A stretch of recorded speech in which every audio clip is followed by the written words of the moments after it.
Hello दोस्तों, आज हम बनाने वाले हैं महिला पर्यवेक्षक खुली भर्ती का गणित।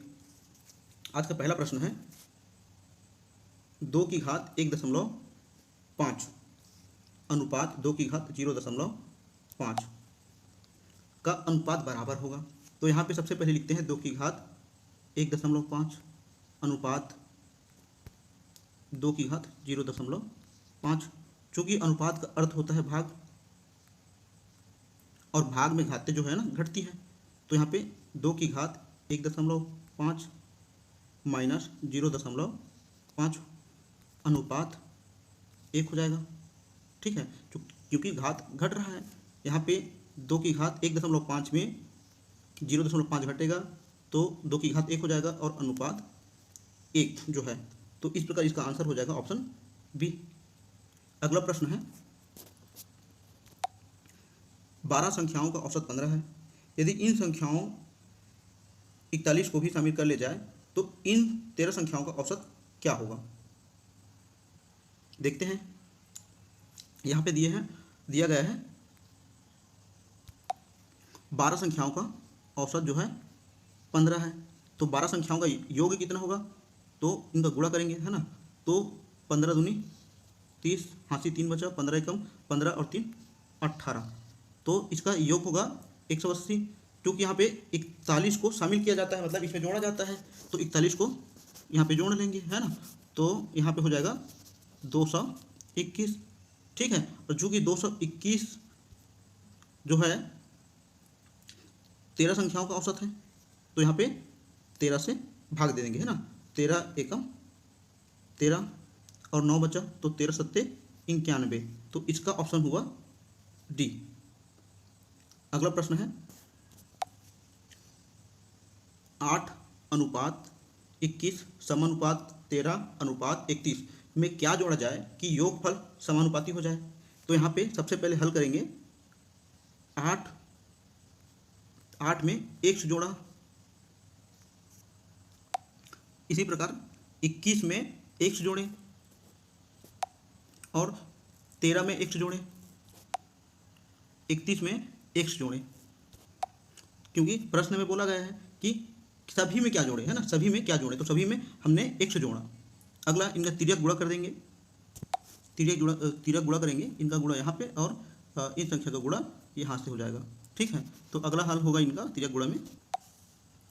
यहाँ पे इनका गुणा पहले हुआ, तो इनका गुणा होगा x² प्लस 39x प्लस 248। फिर इनका गुणा करेंगे यहाँ से इनके साथ में, बराबर में आगा, बराबर में होगा x² प्लस 34x प्लस 273। ठीक है, अब इसका पक्षांतर कर देंगे, तो पक्षांतर करेंगे तो यहाँ पे क्योंकि यहाँ पे बराबर है ना, तो x² कट जाएगा। ठीक है, और यहाँ पे 39x में 34x घटेगा। अगला पेज में इसको देखते हैं, यहाँ पे है ना, 39x में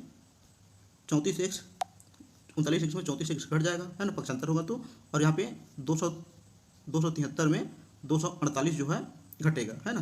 तो अगला पेज है इसका,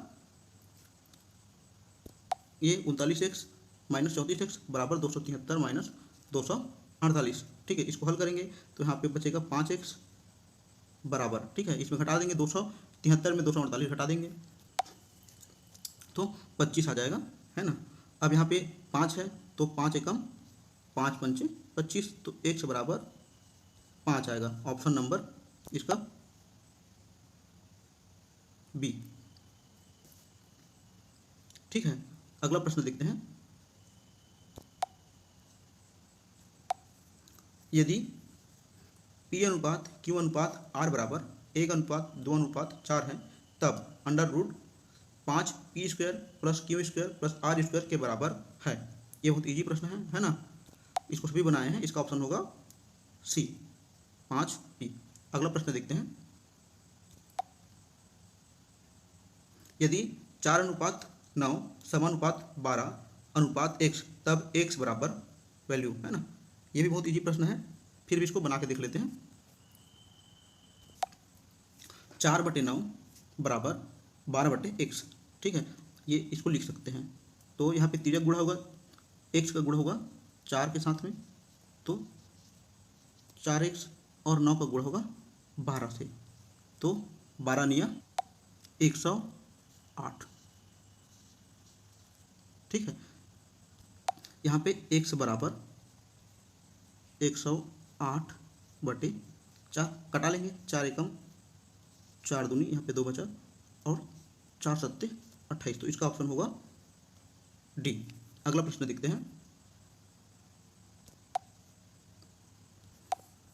जब कपड़े की कीमतों में 25% की कमी से कपड़े की खपत 20% बढ़ जाती है तो दुकानदार के कुल आय पर क्या प्रभाव पड़ेगा? बहुत इजी प्रश्न है ना। इसमें एक सूत्र रहता है, ये इसका सूत्र है plus minus x plus minus y plus minus x y by 100। जब भी प्रश्न में यदि कमी बोले है ना, तो कमी बोलेगा तो माइनस, और अगर बढ़ती है ना, वृद्धि हो रही है तो प्लस लेते हैं, है ना। तो यहाँ पे 25% की कमी हो रही है तो इसको लिखेंगे -25, ठीक है। और 20% बढ़ रहा है तो यहाँ पे लिखेंगे y बराबर 20% की वृद्धि, क्योंकि यहाँ पे प्रश्न मतलब सूत्र में x गुणित y लिखा है ना, तो यहाँ पे लिखेंगे 20 गुणित 25 बटे 100, है ना। और यहाँ पे जो 25 है माइनस में है और 20 प्लस में है, तो प्लस माइनस का गुणा होकर हो जाएगा यहाँ पे माइनस। ठीक, अब यहाँ पे देखिए -25 और प्लस 20 है, तो यहाँ पे क्या बचेगा -5, ठीक है। और यहाँ पे 25 एकम और 25 चौक 100, 4 एकम और 4 पंचे 20, तो यहाँ पे बचेगा -5 और -5 मिलके हो गया -10, क्योंकि पहले मैं बताया था माइनस का अर्थ घटेगा यहाँ पे, है ना। तो इसका ऑप्शन होगा डी, 10% घटेगा। अगला प्रश्न देखते हैं। एक समबाहु त्रिभुज की प्रत्येक भुजा पर वर्ग बनाया गया। यदि त्रिभुज के प्रत्येक भुजा 8 सेंटीमीटर हो तो संपूर्ण आकृति का क्षेत्रफल बताइए। ये प्रश्न थोड़ा सा कठिन है ना। तो इसको विस्तृत रूप से समझते हैं कि क्वेश्चन में बोला क्या है। ठीक है, यहाँ पे बोला गया है एक त्रिभुज, ठीक है, वो भी कौन सा त्रिभुज है? समबाहु त्रिभुज है, ठीक है। और वहाँ पे क्या बना है? वर्ग बना है। तो यहाँ पे वर्ग भी बन रहा है, ठीक है, और त्रिभुज भी बन रहा है। ये त्रिभुज भी बनेगा और वर्ग बनेगा, ठीक है। तो इन दोनों का जो क्षेत्रफल है, संपूर्ण क्षेत्रफल जो है इन दोनों का, वो कितना होगा, है ना, ये हमें देखना है। तो इसके लिए हम अलग से स्लाइड ले लेते हैं और देखते हैं प्रश्न में। यहाँ पे लेते हैं हमें समबाहु त्रिभुज, ये एक समबाहु त्रिभुज है ना। तो समबाहु त्रिभुज में खास क्या रहता है कि इसकी जो प्रत्येक भुजाएं रहती हैं बराबर रहती हैं, क्योंकि प्रश्न में दिया हुआ है कि इसकी प्रत्येक भुजा कितनी है? 8 सेंटीमीटर है, 8 सेंटीमीटर है, यहाँ पे दिया है 8 सेंटीमीटर है ना। तो यहाँ पे a बराबर कितना होगा? a बराबर होगा यहाँ पे 8, ठीक है। चूंकि समबाहु त्रिभुज के क्षेत्रफल का सूत्र क्या है? तो क्षेत्रफल मतलब एरिया a बराबर होता है √3/4 गुणित a का वर्ग। तो a का मान है 8, तो 8 का वर्ग मतलब 8 गुणित 8 लिख सकते हैं, है ना। यहाँ पे कटाएंगे तो 4 एकम 4 दूनी 8, ठीक है, 8 दूनी तो बराबर हो जाए 8 दूनी 16 √3। ये किसका हुआ? समबाहु त्रिभुज का, है ना। किसका हुआ? समबाहु त्रिभुज का हुआ। यहाँ पे इसका क्षेत्रफल हुआ। क्योंकि प्रश्न में क्या बोला गया है? प्रश्न में बोला यहाँ पे, है ना, प्रत्येक भुजा पे वर्ग बन रहा है, ठीक। तो यहाँ पे आप वर्ग भी देखेंगे, है ना, प्रत्येक भुजा में क्या बन रहा है? तो वर्ग बन रहा है। तो वर्ग कैसे बन रहा है उसको देखते हैं। तो वर्ग कैसे बन रहा है? तो वर्ग बनाने के लिए, है ना, प्रत्येक भुजा में वर्ग, तो यहाँ पे वर्ग ऐसे बन रहा है प्रश्न के हिसाब से। ये हुआ एक भुजा में वर्ग, प्रत्येक भुजा में बोला है, तो पहले भुजा में वर्ग, ठीक है, फिर इस भुजा में वर्ग, और यहाँ पे नीचे में भी वर्ग बन रहा है। यहाँ पे ये बोला है ना, प्रश्न में यही बोला गया है। तो यहाँ पे कितना वर्ग बन गया? यहाँ पे टोटल 1 2 3, ठीक है। क्योंकि प्रत्येक भुजा a का मान कितना दिया हुआ है? 8, है ना, प्रश्न में दिया है भुजा मतलब 8। तो यहाँ पे याद रखना होगा कि वर्ग का क्षेत्रफल क्या होता है ना। तो वर्ग का क्षेत्रफल होता है a का वर्ग, ठीक है। चूंकि a यहाँ पे 8 है, ठीक है, तो 8 का वर्ग कितना होगा? 8 8 64। ये कितना हुआ? 1 का हुआ। एक जो वर्ग है ना, इसका हुआ 1 का। यहाँ पे 1 बना है, यहाँ पे 2 बना है और यहाँ पे 3 बना है, ठीक है। तो 1 का हुआ 64, तो 3 का कितना होगा? 64 गुणित 3, ठीक है। तो 3 चौक 12 का 2 हासिल 1, और 6 × 18 = 19। ठीक है, तो यहाँ पे वर्ग का क्षेत्रफल कितना हुआ 192। वर्ग कितना हुआ 192, क्योंकि यहाँ पे समबाहु त्रिभुज भी दिया है। इसका कितना था 16√3 है ना। तो हम अपना आंसर होगा यहाँ पे ऑप्शन नंबर सी। अगला प्रश्न है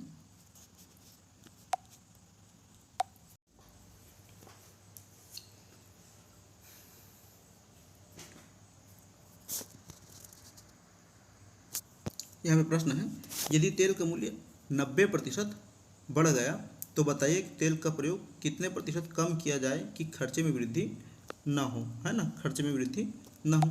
तो यहाँ पे ट्रिक रहता है वृद्धि, है ना, वृद्धि हुआ यहाँ पे, तो कितने का 90 का, तो 90 ऊपर लिखेंगे, ठीक है, और यहाँ पे 100 लिखेंगे, ठीक है, ये 100% बताता है। प्लस यदि वृद्धि हुआ है तो उसको जोड़ देंगे, है ना, और यदि घटा है, यदि वृद्धि नहीं हुआ, बढ़ा नहीं है ना, तो उसको घटा देते हैं, ठीक है, क्योंकि हमें किस में निकालना है, ठीक है, प्रतिशत में दिया है, प्रतिशत में निकालना है, इसलिए यहाँ पे, ठीक है, 100 का गुणा कर देंगे, ठीक, तो यहाँ पे 90 भागित 100 प्लस 90 190, ठीक है, गुणित 100 हो जाएगा, ठीक है। अगला पेज में देखते हैं, 90 भागित 190 गुणित 100, है ना, यहाँ पे 0 0 कट जाएगा, ठीक, यहाँ पे गुणा हो जाएगा 100 का 9 से, तो ये हो जाएगा 900, ठीक है, भागित 19, तो 19 चौक 76, बचा कितना, यहाँ पे बचा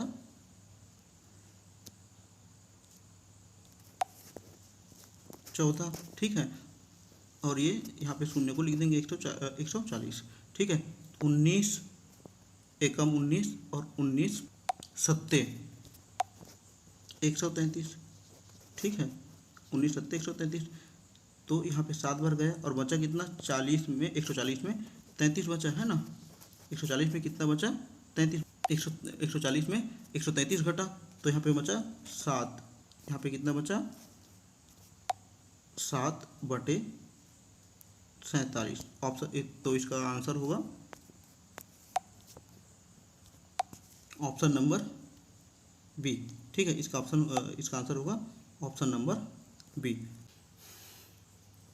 अगला प्रश्न है, एक वस्तु को खरीदता है तथा बी को 20% की हानि पर बेचता है, और बी उस वस्तु को सी को 20% के लाभ पर बेचता है। सी वस्तु को 480 रुपये में खरीदता है, ए ने वस्तु को किस दाम पे खरीदा था, ठीक है, तो यहाँ पे प्रश्न क्या है, ए ने वस्तु को किस दाम पे खरीदा था, ये प्रश्न है यहाँ पे, है ना। तो जो भी कोई भी वस्तु हो, है ना, कीमत तो दिया नहीं है, तो उसको हम क्या मानते हैं 100% मानते हैं, ठीक है। तो ए ने किसी वस्तु को 100% में खरीदा और 20% हानि पर बेचता है ना, तो 20% हानि, तो 100 में 20 घटा देंगे, तो यहाँ पे हो जाएगा 100 में 20 गया तो 80 और बटे 100 क्यों लिखे, क्योंकि प्रतिशत है, तो प्रतिशत को नीचे में 100 लिखते हैं, ठीक है। यहाँ पे अगला लाइन है, बी उस वस्तु को सी को 20% के लाभ पर बेचता है ना, तो फिर उसको 100% मानेंगे, ठीक, और लाभ में बेच रहे हैं, तो ये लाभ जो है 20% 100 में ऐड हो जाएगा, 100 में ऐड हो जाएगा, है ना, तो यहाँ पे ये हो जाएगा 120 भागित प्रतिशत है, तो प्रतिशत को नीचे में 100 लिखते हैं, बराबर 480। 480 क्यों लिखे, क्योंकि यहाँ पे बोला है ना, सी को वस्तु कितने में मिला 480 में खरीदा, सी उस वस्तु को 480 में खरीदता है, इसलिए बराबर में 480 लिखे, ठीक है। ये हुआ प्रश्न। अब इसको केवल हमें भाग देना है ना, कटाना है, जो कट रहा है, उसके बाद जो आंसर आएगा ए का मूल्य वो आंसर रहेगा, ठीक। तो यहाँ पे 0 0 कटा, ठीक है, तो ये 0 भी कटा, 4 दूनी 8, ठीक है, 4 दूनी 8 बचा 2, 4 पंचे 20, 25 आया, ठीक है। अब यहाँ पे अगला लिखेंगे ए गुणित 2 गुणित 12, है ना, और यहाँ पे बराबर में 480 ठीक। और ये जो 25 है यहाँ पे तिर्यक गुणा कर देंगे, है ना, तो हो जाएगा गुणित में 480 गुणित 25, 480 गुणित 25। ठीक है, अगला देखते हैं, a गुणित 2 गुणित 12 बराबर 480 गुणित 25, है ना। तो यहाँ पे a बराबर 480 गुणित 25 बटे में 2 गुणित 12, है ना। तो 2 एकम 2, 2 दूनी 4, 2 चौक 8, 0, है ना। 12 एकम 12, 12 दूनी 24, 20 हुआ। ठीक है, तो यहाँ पे a बराबर हुआ 20 गुणित 25 बराबर 500। तो आंसर हुआ इसका ऑप्शन नंबर ए, इसका आंसर हुआ 500। ठीक है, अगला प्रश्न देखते हैं, किस मूलधन का साधारण ब्याज 6.1/4% वार्षिक ब्याज की दर से 1 रुपये प्रतिदिन होगा यदि वह लीप वर्ष ना हो। ठीक है, तो लीप वर्ष ना हो मतलब वो वर्ष होगा 365 दिन का। ठीक है, और यहाँ पे दिया कितना है, 6.1/4% मतलब 25 ठीक है 25/4% ये दिया हुआ है ना। तो हमें पता है साधारण ब्याज यहाँ पे दिया है, प्रश्न में क्या दिया है, प्रतिदिन, है ना। प्रतिदिन कितना रुपये हो रहा है, 1 रुपये हो रहा है, मतलब ए साई बराबर कितना, 1 रुपये, ये दिया हुआ है प्रश्न में। ठीक है, सिंपल सा। तो हमें ए साई का सूत्र लगाना, साधारण ब्याज का सूत्र, तो P इंटू आर, तो आर क्या दिया है 25। ठीक है, आर क्या दिया है 25, 4 को नीचे लिख लेंगे। ठीक है, प्रतिशत में, ठीक, प्रतिशत को हम नीचे में 100 लिख दिए। ठीक, गुणित कितना, प्रतिदिन बोल रहा है, तो प्रतिदिन मतलब 1 दिन का निकालना है, 1 दिन का दिया है। ठीक है, 1 रुपये, तो अगर जब दिन में दिया हो तो नीचे में 365 लिखेंगे। ठीक है, यदि दिन में दिया है तो नीचे में 365, यदि महीने में दिया है तो नीचे में 12। ठीक है, और वर्ष में दिया है तो लिखने की जरूरत नहीं है। ठीक है, बराबर 1 रुपये। ठीक है, अगले इसको काट लेते हैं यहाँ पे, 25 एकम 25 चौ 100। ठीक है, अगला पेज में देखते हैं। ठीक है, तो कटने के बाद आएगा P गुणित 1 बटे में 4 गुणित 4 गुणित 365 बराबर 1। तो इसका यहाँ पे तिर्यक गुणा कर देंगे 1 से, है ना। तो यहाँ पे P बराबर आ जाएगा 4 गुणित 4 गुणित 365। ठीक, इसको हल करेंगे तो 4 चौक 16, 16 गुणित 365। ठीक है, अगला देखते हैं इसका। ठीक है, 16 पंचे 80 का 0 हाथ से ले 8। ठीक है, 16 छक्का 96, 96 और 8, एक ये हुआ 104। ठीक है, 104, तो यहाँ पे लिखेंगे 4, बचा कितना 10। ठीक है, बचा कितना, यहाँ पे बचा 10। ठीक है, 16 दिया 48 और 10 58, ये आंसर हुआ ऑप्शन नंबर डी। ठीक है, अगला प्रश्न है, 5 प्राकृतिक संख्याओं का औसत m है। यदि अगले 3 प्राकृतिक संख्याओं को सम्मिलित किया जाए तो इन 8 संख्याओं का औसत m से कितना अधिक है ना।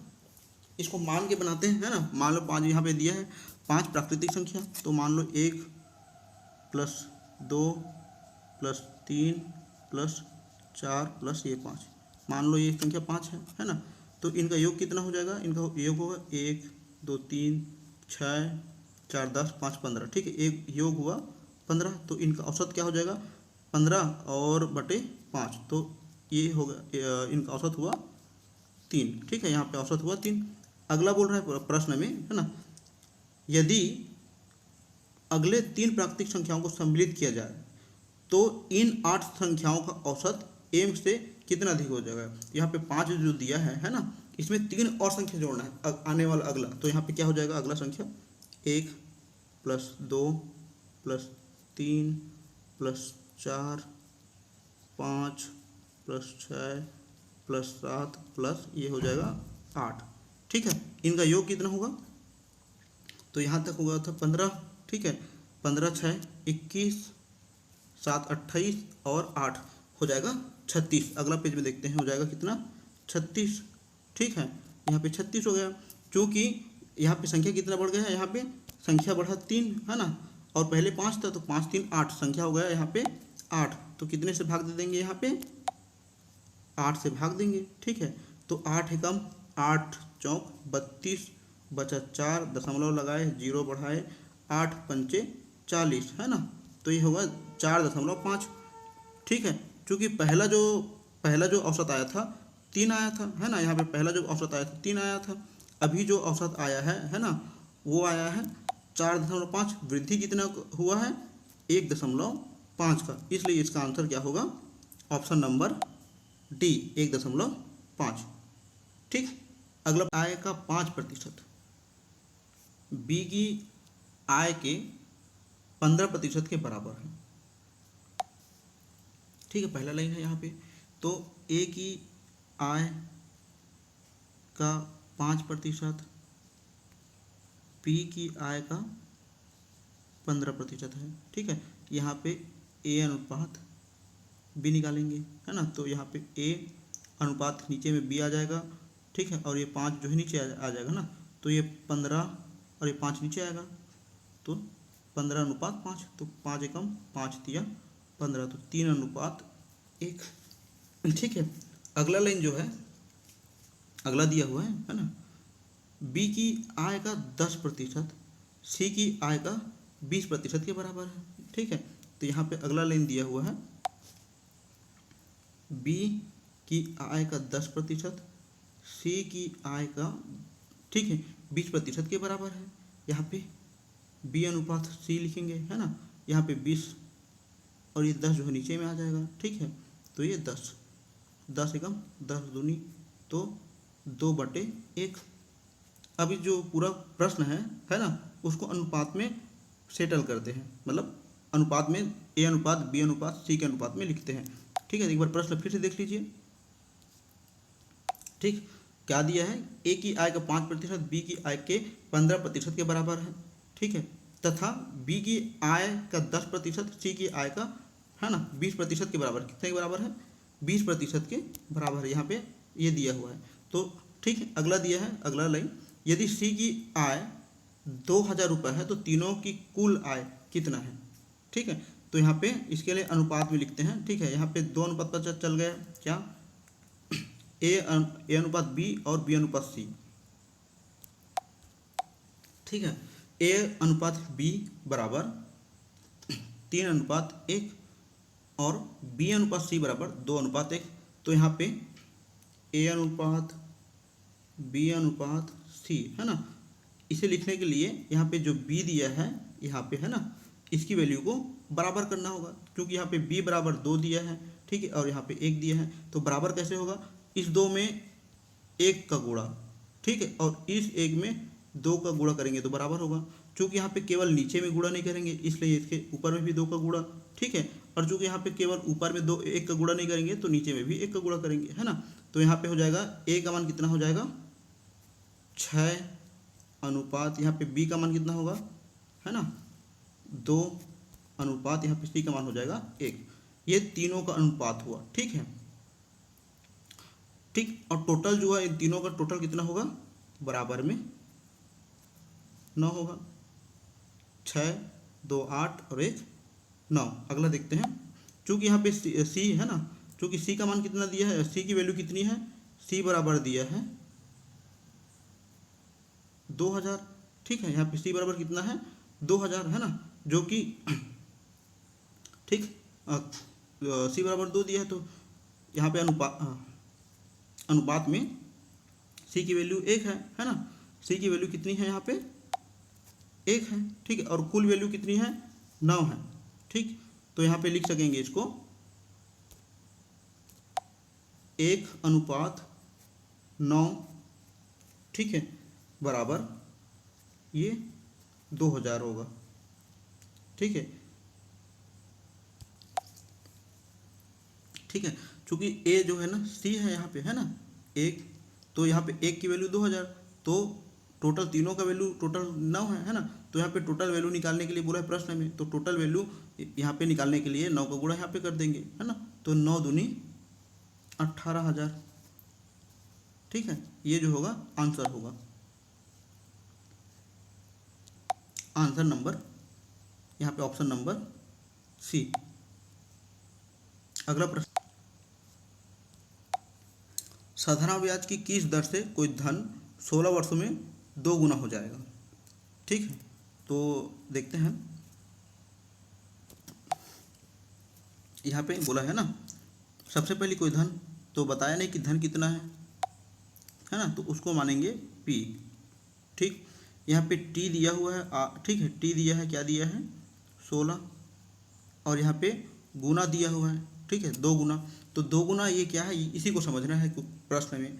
यहाँ पे 2 गुना हो जाएगा बोला है ना। तो यहाँ पे जो 2 गुना है वो होगा मिश्र धन, क्या होगा मिश्र धन, ए बराबर 2 गुना, ठीक है। तो कितने का, यहाँ पे पी जो वैल्यू है उसका 2 गुना, मतलब यहाँ पे, ठीक है, 2p हो जाएगा, क्या हो जाएगा, ए बराबर 2p हो जाएगा। ये प्रश्न में बोला है, ठीक है।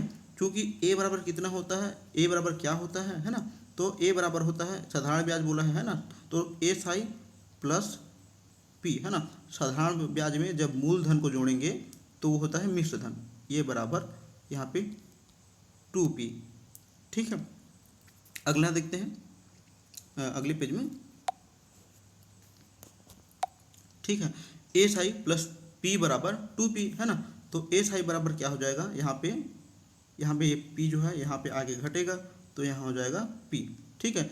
चूंकि एस आई साधारण ब्याज बराबर क्या होता है, पी आर टी बाई 100 बराबर पी, ठीक है। चूंकि यहाँ पे आर बराबर पहले से दे दिया गया है, सॉरी, है ना, टी बराबर पहले से दे दिए गए हैं 16 वर्ष, टी बराबर कितना दे दिए गए हैं 16 वर्ष, और आर हमें ज्ञात करना है, ठीक है, बटे 100 बराबर पी, ठीक है। तो यहाँ पे आर लिख लेंगे, बराबर 100 का पक्षांतर होगा, तो पी गुणित 100 बटे में 16, और ये पी भी नीचे में आ जाएगा, ठीक है। तो पी और ये पी कैंसल, ठीक है। अब यहाँ पे 100 भागी 16 है, तो इसको काटना है, ठीक है।